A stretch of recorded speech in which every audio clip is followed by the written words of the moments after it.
Arnaud, que bom que você está aqui, tudo bem? A alegria é minha, Mauro, uma satisfação falar contigo. Só uma pequena correção: eu fui secretário do Tesouro Nacional do Lula, do primeiro mandato, desculpe, do segundo Do mandato. segundo, né? Isso, e do primeiro mandato da presidenta Dilma. Depois, em 2015, ela mudou a política econômica, e aí eu saí, né? Ah, é Então, verdade, foi até 2014, tem então total razão, desculpa. eu falo isso porque quando eu faço a periodização das políticas econômicas no Brasil, que eu considero muito importante, eu considero que houve uma política econômica de 2013. 2013 eu estive no Ministério da Fazenda também como secretário executivo adjunto. Existiu uma política econômica de 2013 a 2014 e existe outra política econômica totalmente diferente a partir de 2015. Mas aí são só detalhes da bibliografia que... Você foi secretário municipal com o Olívio Dutra, é isso? Eu fui secretário municipal com o Olívio Dutra, com o Tarso Genro e com E com o Raul o Pontes Raul também? Ponte. E Ah, legal. depois, ainda no mandato do Raul, como prefeito, nós ganhamos a eleição para governador, e aí eu fui ser secretário do Estado com o Olívio Dutra. Perfeito, legal. E aí depois para o governo federal. Bom, eu te chamei aqui porque li um artigo seu, Arnon, gostei muito desse artigo, saiu na revista Democracia Socialista, ou DS, como é mais conhecida, é uma das correntes, uma das tendências internas do PT. Esse artigo saiu agora em junho de 2024. Você participa dessa tendência da DS, Arnon? Sim, eu sou da DS. O artigo saiu também no fórum, mas eu participo sim da DS, Legal. tento ajudar vamos dizer assim, dentro de uma ideia de que a gente deve ter esforços coletivos. Eu Perfeito. entendo que o PT precisa, mais do que nunca, de união e de esforço. Gente que pensa junto. Né? Perfeito. Então, por isso eu faço isso. O Mas título do... o meu, vamos dizer assim, o meu interesse é a economia mesmo, né? E eu gostaria de, se possível, traçar algumas considerações que eu acho importantes, porque acabou, viu, Mauro, que eu acho que esse meu artigo acabou muito atual, por causa dos Muito. episódios do Banco Central e tal. Então, eu acho que eu poderia, talvez, contribuir com alguma coisa. Então, é exatamente isso que eu ia te falar. O título do artigo é instigante: caro é cuidar de rico, tomado de uma frase do presidente Lula num discurso lá em São Luís, no Maranhão, em junho agora. Sou o presidente para provar que é possível cuidar dos pobres, o que custa caro é cuidar do rico. Arnaud, eu separei aqui vários momentos do seu artigo, mas você podia fazer uma apresentação dele para nós.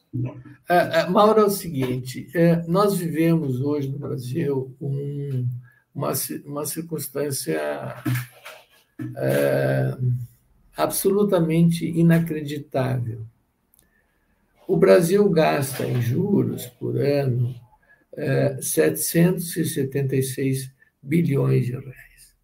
776 bilhões de reais é mais do que a Previdência, mais do que a saúde, mais do que a educação. Sabe quanto é que nós gastamos em investimento? Pouco mais de 50 bilhões. Nós gastamos 10 vezes, mais de 10 vezes em juro do que nós gastamos em investimento. Muito bem. Por que isso ocorre?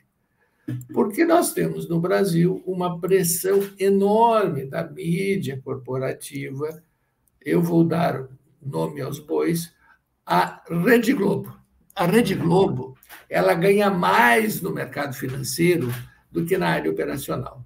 Assim como muitas outras empresas, elas passaram a ser rentistas, ou seja, elas passaram a ganhar do ouro. Ora, a taxa de juros no Brasil no ano passado, taxa real, acima da inflação, foi de 8%.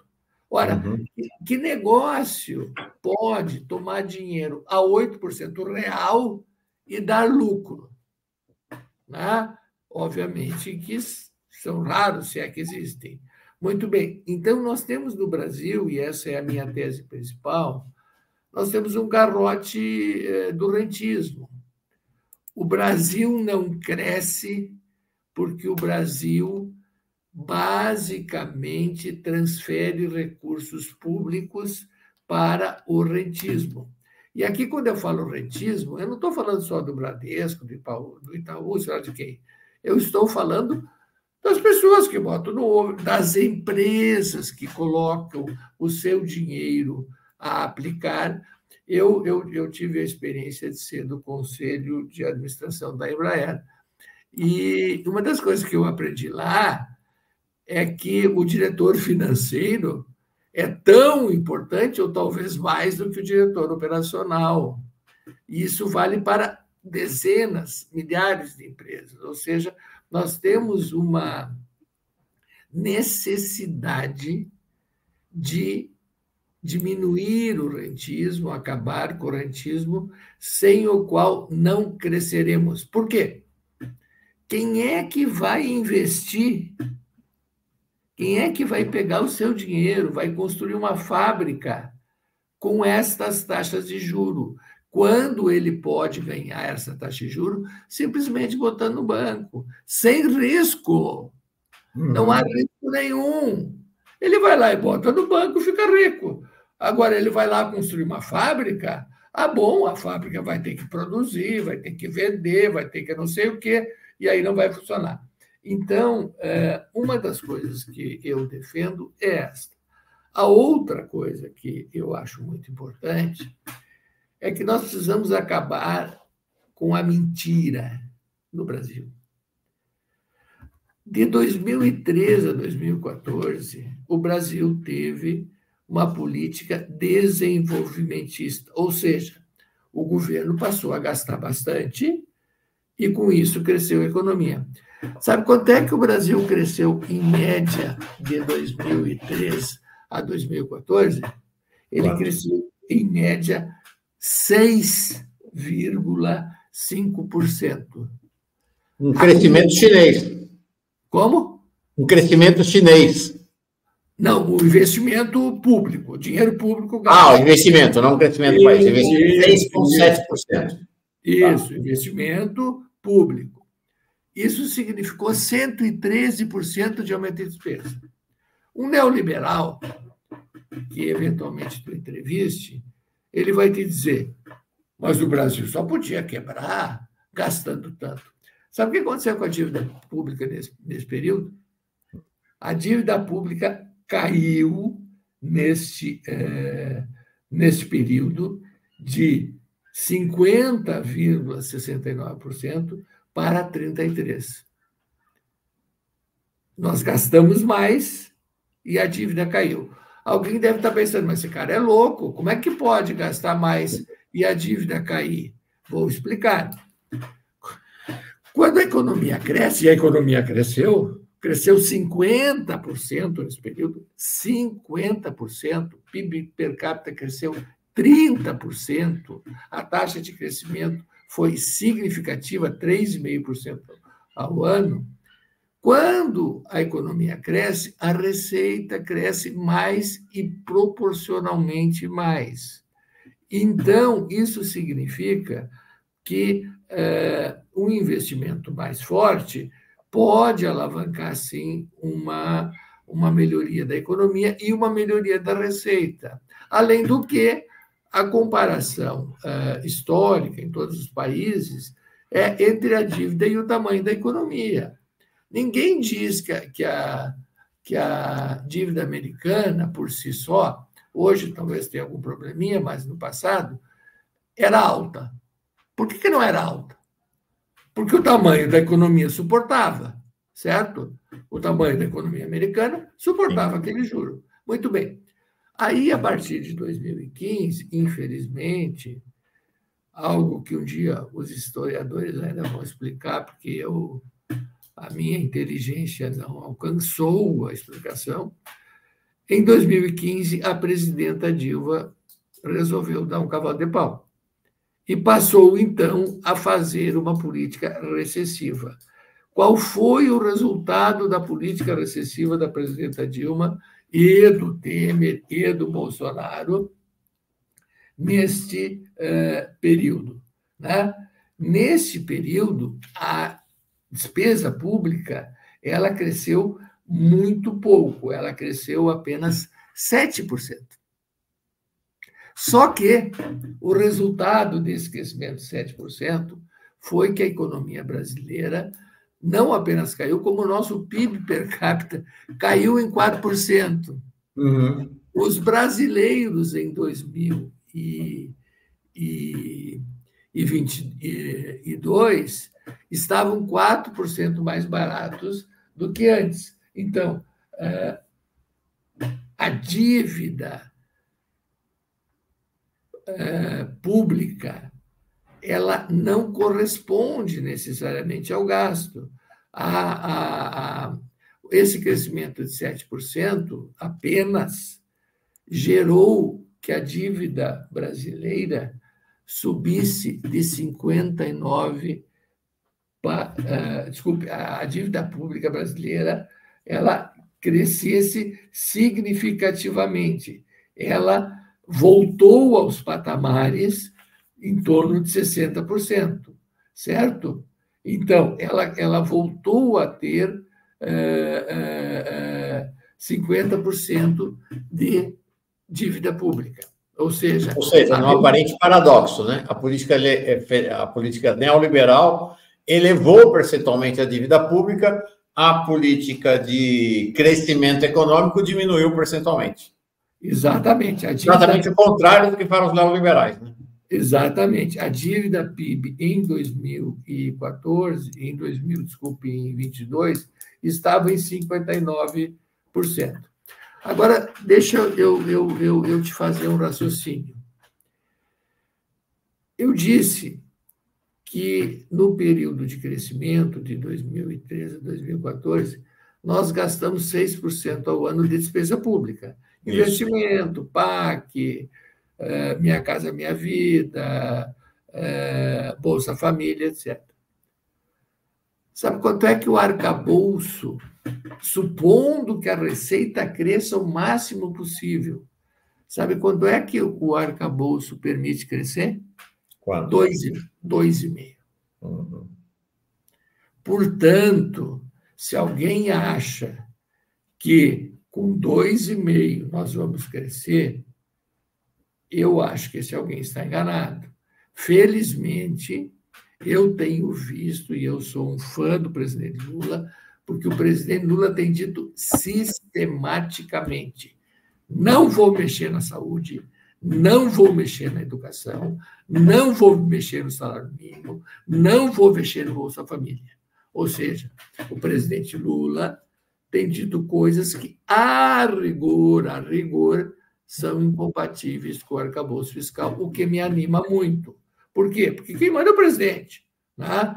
Então, bom, se ele está dizendo que ele vai ter uma política desenvolvimentista, eu fico feliz. Né? Então, de todas essas conclusões, eu falei um monte de número e tal, mas o que eu quero dizer? O Brasil ele precisa orientar-se para o crescimento. Orientar-se para o crescimento não é sair gastando, não é nada disso. Orientar-se para o crescimento é, por exemplo, tratar o Congresso Nacional não apenas como um balcão de emendas. Eu não acredito que não existam empresas nacionais, industriais, que tenham interesse em crescer. Eu acho que é perfeitamente possível nós termos uma política de alianças que inclua as empresas com maior produtividade. Eu dei o exemplo da Embraer, porque é quem eu conheço, eu fui do conselho. A Embraer tem mais de 3 mil engenheiros. A Embraer é a terceira maior empresa de aviação do mundo. A Embraer faz helicóptero, desculpe, ela faz esse carro móvel, né? Ela faz esses jatinhos. Ela é uma empresa, a Boeing queria comprar, não é por acaso. Bom, é um exemplo, porque a Embraer fez uma operação, eu tive ouvido, chama-se KC-390. O que é o KC-390? É um avião de carga que vai substituir o B-52 e é um portento da engenharia, é um avião altamente produtivo, vai vender sei lá quantas mil unidades e tal. Bom, eu dei um exemplo, mas existem outros. Por que nós não podemos ter no Congresso aliados? Porque, infelizmente, todas as brigas que o governo federal, as principais brigas que o governo federal, até o momento, abriu com o Congresso, foram com o setor operacional, com o setor real. Quantas medidas, salvo aquela do fundo exclusivo, o governo tomou contra o sistema financeiro?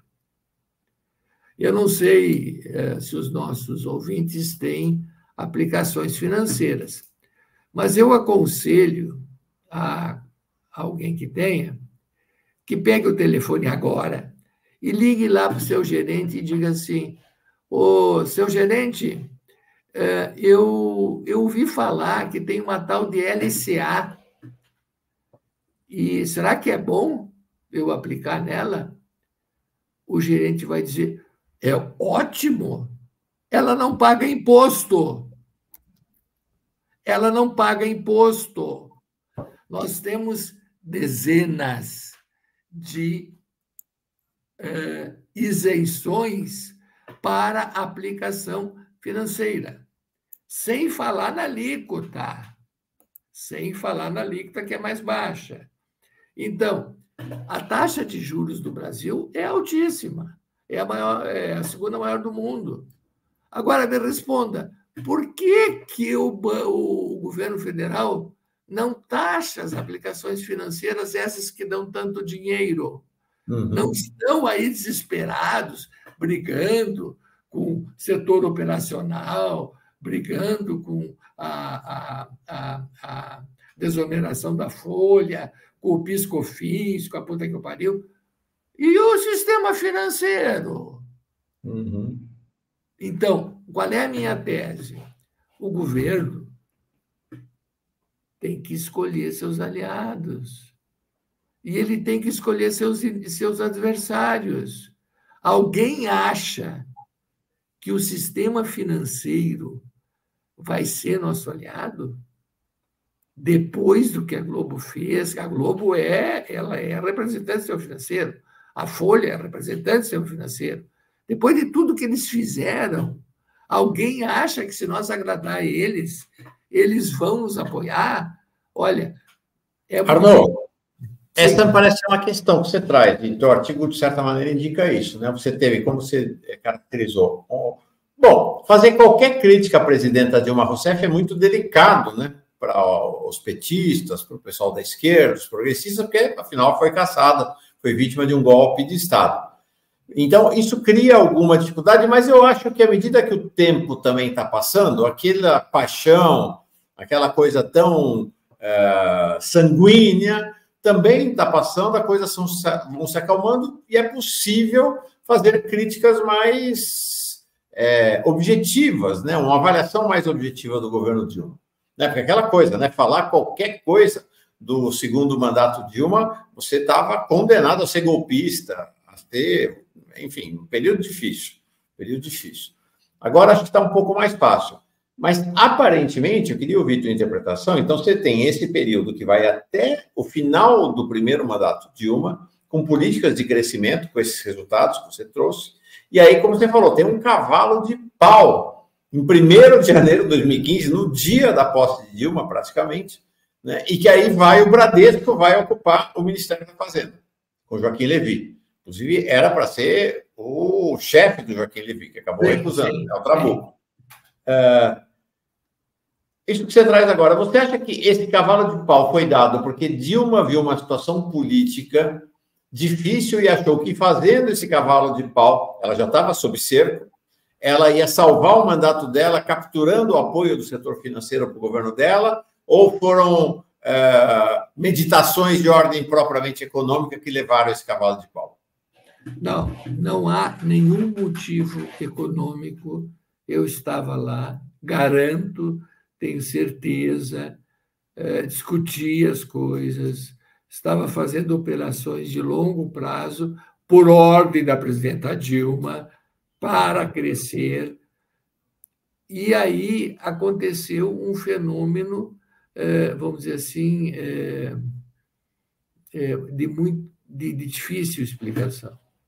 A presidenta Dilma, ela se elegeu com um percentual de 40%, por aí, um pouco mais, e poucos dias depois, não foi nem em 2015, ainda em 2014, ela fez as seguintes medidas. Aumentou a gasolina. Verdade. Ainda no primeiro mandato, né? Antes da posse do aumentou a gasolina, aumentou o juro. Havia várias operações entre a Petrobras e a Eletrobras, e eu sei, porque eu estava cuidando disso, estavam fechadas, permitiriam que a Petrobras investisse, permitiriam que a Eletrobras existisse, mas aí o senhor Joaquim Levy e o senhor Nelson Barbosa, não é só o Joaquim Levy, não, o senhor Joaquim Levy e o senhor Jorge Barbosa, que hoje está lá no BNDES, né? Nelson Barbosa, que foi o ministro do Planejamento, cancelaram tudo e passaram a travar a economia. Mas, meu Deus do céu, a economia já vinha mal por causa da Lava Jato. Nós tivemos um segundo semestre terrível, terrível. Eu, nos últimos dias porque me mandavam ir na tal dessa reunião, eu não queria, mas, enfim, né? Os outros não queriam ir, o ministro Guido não queria ir. Aí eu fui lá nas reuniões. Né? E tudo que eles faziam era parar a economia. Sob a Lava Jato, a economia despencando. Eu me lembro que em dezembro, apareceu lá uma projeção de receita para dezembro. Eu olhei a projeção e digo, vocês estão loucos? Isso aqui não vai acontecer. A economia está despencando, meus filhos. Tem uma tal de Lava Jato, tem todas as empreiteiras brasileiras. A Odebrecht estava fazendo submarino, as empreiteiras brasileiras estavam dando um salto monstruoso de investimento. A Petrobras não pôde mais investir, a Eletrobras não pôde mais investir. Ora, o paciente está mal por causa da Lava Jato. Aí o que fizeram? Deram todos os remédios errados. Todos. Trancaram totalmente a economia. Em nome do quê? Mas aí o mercado vai confiar em nós e nós vamos crescer. O Krugman chama isso a fada do mercado. Né? Então, optaram pela fada do mercado e só podia dar no que deu. 3% de queda em 2015, 3% de queda em 2016, e o Brasil está até hoje. Estamos com uma renda per capita menor do que há 8 anos atrás. Então, o que eu defendo? E olha, eu tenho confiança, por quê? Porque eu ouço o presidente Lula, e por isso que eu botei no título não por acaso, eu botei: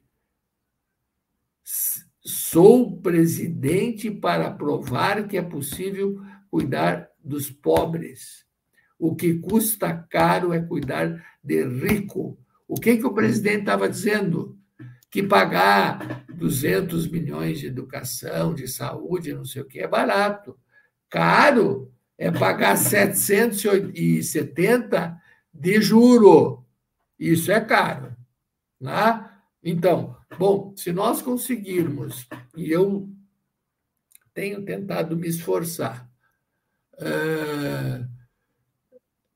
convencer a esquerda brasileira que é preciso voltar a investir, que há o que investir, que tem rentabilidade, eu sou otimista. Se não conseguirmos, eu sou pessimista. Entendi. Arnaud, então você classifica esses dois grandes períodos, né, na história recente brasileira do novo século, né, do século XXI. O período das políticas de crescimento, 2003, 2014, e o período das políticas neoliberais, abertas no segundo mandato Dilma, depois com Temer, com Bolsonaro. Como é que você classifica este período que a gente está vivendo agora, sob o manto, sob a luz ou sob a truculência do arcabouço fiscal? Ele se enquadra como um período de política de crescimento ou um período de política neoliberal, este momento que estamos vivendo? É uma pergunta difícil, porque se eu ouvir o que o presidente Lula diz, eu vou acreditar numa política de crescimento. Já, se eu vou ler o texto do arcabouço, eu não tenho como não dizer que o Brasil não vai crescer, o Brasil vai ter uma situação muito difícil. Por quê? Eu dei os números. Se nós crescia 6% na despesa, e aí tivemos um crescimento razoável, veja, 2,5% não é o que cresce. 2,5% é se a receita crescer, se der 70%, se der não sei o quê, se der não sei o quê. Eu vou te dizer mais, Mauro. É matemática. Se a receita, se a despesa só pode crescer 70% da receita, e se a saúde tem que crescer de acordo com a receita, e se a educação tem que crescer de acordo com a receita, e se o salário mínimo tem que crescer de acordo com o salário mínimo, não cabe. É matemática. É matemática. Entendeu? Não tem como funcionar. Se a receita cresce 100, mas só 70 vai para a educação, mas a regra constitucional diz que tem que ir 100, tem um problema. Não cabe. Então, o arcabouço não cabe na despesa pública brasileira. Mais, e talvez mais grave, sabe quanto é que é o investimento? 50 bilhões. 50 bilhões é ridículo. É menos da metade do que nós gastávamos em 2014. E a grande maioria do investimento, sabe o que é? Emenda parlamentar. O gasto mais ineficiente. Aliás, eu queria que um dia a Globo News fizesse um programa sobre a eficiência da emenda parlamentar. Eles não são os arautos da eficiência? Será que não interessaria ao Brasil saber se o gasto em emenda parlamentar é eficiente? Eu acho que interessaria.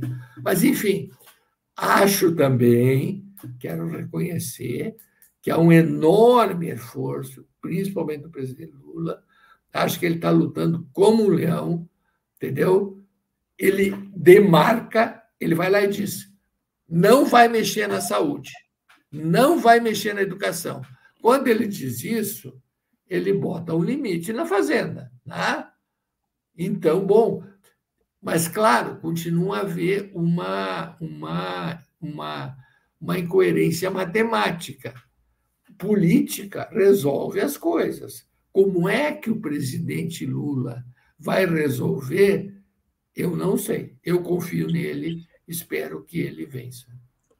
Existe uma tese, a tese do good cop, bad cop, né? De que é tudo um jogo combinado entre o presidente Lula e o Haddad, e que o Haddad faz o papel do bom policial para o mercado, evidentemente, dizendo tudo que o mercado quer ouvir, e que o presidente Lula faz o papel do mau policial, falando aquilo que a sociedade quer ouvir e não o mercado. E que isso tudo é um grande jogo combinado e que o presidente Lula e o Haddad estariam enganando o mercado com essa conversa fiada e o Brasil estaria numa rota de crescimento. Você acredita nessa versão? Não, o Brasil não está numa rota de crescimento. Sabe quanto é que o Brasil gastou o ano passado, Mauro? 13%. 13%. O máximo do arcabouço é 2,5%. Ou seja, o ano passado não foi um ano da política econômica do Haddad. Não. Porque eles aprovaram a PEC de transição, e na PEC de transição tinha 13% de crescimento. Mas tem mais. Em dezembro do ano passado, só quanto é que eles pagaram de precatórios? 90 bilhões. Portanto, eles botaram o arcabouço, mas toda vez que eles encontram um furinho, eles usam o furo. Vale para o Rio Grande do Sul. Crédito extraordinário. Um monte de dinheiro. Muito bem. Mesmo assim, eu quero dizer que eu não sou... Eu várias vezes pensei que era isso, que o Lula ia falar para o povo e o Haddad ia falar para o mercado, né? Que é o óbvio lulante, né? Que todo mundo deve achar. Sim. Mas depois daquilo que aconteceu no Banco Central, agora em julho, eu fiquei muito mal impressionado. Eu achei que aquilo que foi feito ali... Eu sou do PT, fica chato dizer isso, mas aquilo que fizeram ali é uma irresponsabilidade. Ninguém brinca com o dólar do jeito que brincaram. Nenhum ministro da Fazenda... Eu trabalhei no Tesouro. O Tesouro cuida de dívida pública, junto com o Banco Central. Nenhum ministro da Fazenda sério deixa o dólar subir àquela altura sem intervir. E o Ministério deixou e o Banco Central deixou. Agora, o que está por trás de tudo isso, aí eu deixo para ti e para os jornalistas investigativos, porque, sinceramente, não faz sentido. É uma irresponsabilidade. Deixar o dólar subir sem nenhum motivo econômico, não agir sobre o dólar, olha, eu nunca vi isso no mundo. Ou seja, não vender dólar, né? Tinha que ter vendido dólar no mercado. Sim, fazer swap, não é nem vender dólar, fazer swap, nem baixa reserva. Mas, Mauro, eu acompanhei. O Banco Central faz isso todos os dias. O Tesouro faz tudo. Isso aí é o beabá. É tipo motorista. O motorista olha para frente e, se tem uma curva, ele faz a curva. Agora, o swap, Arnaud, me explica tecnicamente, eu não entendo disso. O swap cambial, ele é privilégio, só o Banco Central pode fazer ou o Tesouro também pode? O Banco Central faz swap. Isso é outro problema do Brasil. O tal do Banco Central independente, todo mundo acha que cuida só de política monetária. Não! Ele cuida de política cambial. Se o Banco Central do Brasil quiser, ele quebra o Brasil. Isto nós estamos correndo o risco de acontecer. E agora querem aprovar o Banco Central, uma empresa. Pois é. Com o apoio do Ministério da Fazenda, Arnaud. Já tem um acordo no Senado para que essa ampliação da autonomia financeira e operacional do Banco financeira e orçamentária do Banco Central, o Jacques Wagner fechou um acordo para aprovar. O senador Jacques Wagner, tenho enorme respeito por ele, mas se ele fez isso, ele acabou com o governo Lula.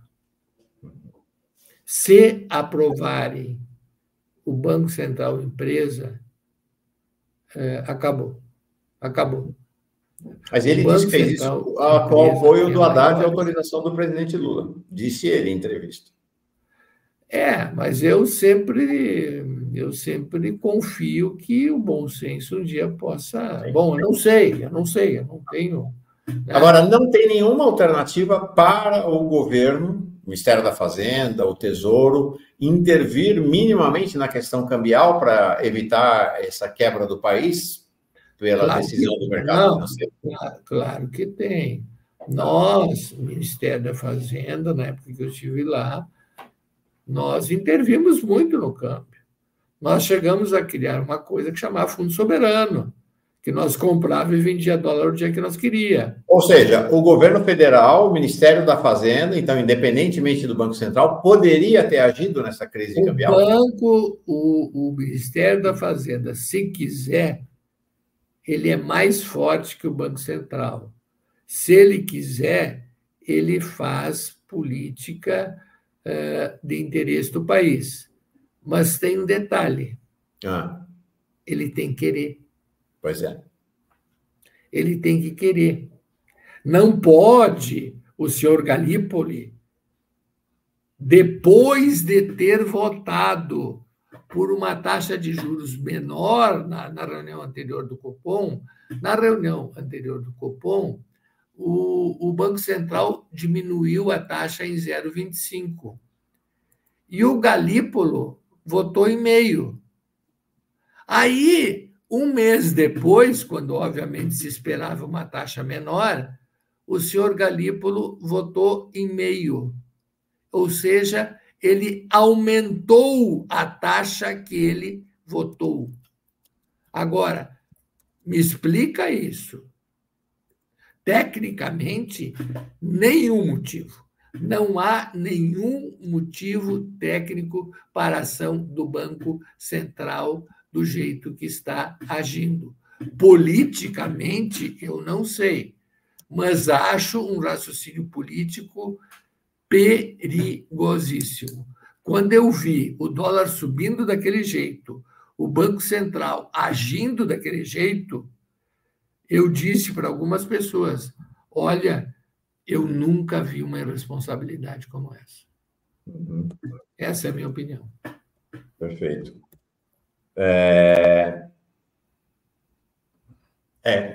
Não, isso realmente me parece um paradoxo, no mínimo, Arnaud, que é assim, o presidente Lula faz discursos cotidianos, ontem de novo, né, contra a autonomia do Banco Central e contra as atuais taxas de juros. Aí ele tem uma bancada dele no Banco Central, né, 4 dos 5. Sim. E aí, esses 4, em vez de votarem de acordo com a linha expressa pelo presidente da República, votam junto com o Roberto Campos Neto. Eu não consigo entender isso. Parece que aconteceu lá no STF, né? Quando Lula e Dilma nomearam vários ministros e eles acabaram concorrendo para o golpe de Estado. Não consigo entender. Por que é que os nomeados por Lula, porque eles são nomeados por Lula, né? Confirmados pelo Banco Central, mas nomeados por Lula, votam com o Roberto Campos Neto e não com o Lula no Banco Central? Não, é isso. Eu vou te dizer mais, Mauro. Eu, se tivesse poder, eu tinha destituído o Campos Neto quando ele não interviu no câmbio. Porque isso é crime. Ele estava prejudicando o país propositadamente. né? Então, bom, o que passa pela cabeça do Lula, do Haddad? Eu já tive em governo, eu sei que tem várias questões que a gente tem que levar em consideração, mas a gente não passa por cima da área técnica, a gente não passa por cima daquilo que é o certo, a gente não age contra o Brasil, tá? Isso a gente não faz. Então, eu me preocupo. Mas, por outro lado, eu só queria não deixar de dizer isso, porque eu acredito muito nisso. O Brasil tem tudo para dar certo. O Brasil tem engenharia, o Brasil tem minério, o Brasil tem petróleo, o Brasil tem uma agricultura que dá show, sabe? O Brasil pode ter uma universidade que forma mais. O Brasil tem empresas estatais grandes. A grande maioria da chamada burguesia nacional é burguesia nacional porcaria nenhuma, é tudo sócia de empresa estatal. A Vale do Rio Doce é pública. A maioria da Vale do Rio Doce é pública. E assim vai indo. Então, o Brasil tem como fazer coisas, fazer um plano, fazer. Né? Vamos ver, né? Agora, eu torço, acredito no presidente Lula, convivi com ele, tenho enorme confiança nele e tenho esperança. Algumas questões, né? E aí vou terminar com uma última, que é isso, para mim, incompreensível que o Ministério das Minas e Energia, comandado por um delegado de polícia, o Alexandre Silveira, tenha se tornado pasto dos grandes interesses privados da área energética. Né? Para mim, espantoso, né? O que está acontecendo no Ministério das Minas e Energia é verdadeiramente espantoso ao longo desse governo. Uma última questão aí, não tão macro, mas segmentada, mas eu queria a tua opinião, porque eu fiquei muito impactado com isso, ia apresentar esse tema hoje no nosso giro de notícias do Fórum Café aqui, acabou não dando tempo, amanhã espero poder apresentar, que é essa questão da prioridade que a equipe econômica está dando para fazer cortes no lombo dos mais frágeis da sociedade, que é o BPC. Né? É uma prioridade total da política econômica, eles falam nisso o tempo inteiro, está nas manchetes dos jornais, que é fazer um pente fino no BPC. Eles alegam que os velhos, adoentados, as pessoas com deficiência mental e os autistas são 3 grupos dos maiores responsáveis pela situação das finanças públicas do país. Você consegue entender a lógica dessa história do BPC? Deixa eu falar primeiro uma frase sobre Petrobras. Eu tive a experiência de trabalhar duro para ter um acordo entre a Petrobras e a Eletrobras, que elas tinham algumas dívidas recíprocas. E a maior empresa do Brasil, a empresa que pode alavancar o crescimento real do Brasil, e tem caixa, tem energia, desculpe, tem tecnologia, é a Petrobras. Então, se o ministro da Minas e Energia não está afinado com essa política, é lamentável. Segundo, mexer em BPC é algo que eu nunca imaginei ver. Algo que me deixa sem chão. O que eu vou dizer? Eu vou dizer o quê para aquela pessoa? Vou dizer o quê para ela? Porque tem uma vírgula da lei que não sei o quê. Muda a lei, porra. Entende? Então, eu não entendo. Eu não entendo. Arnaud Agostinho, filho. Fantástica entrevista, realmente são momentos raros, assim, em que as cortinas do discurso se abre para a gente olhar a realidade de frente.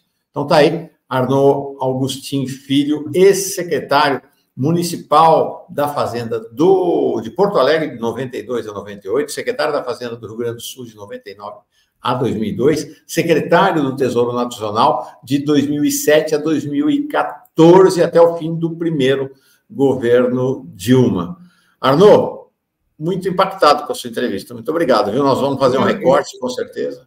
Eu que agradeço, Mauro, estamos à disposição, tá? Boa noite. Bom dia, aliás. Tá bom, um abração. Tchau.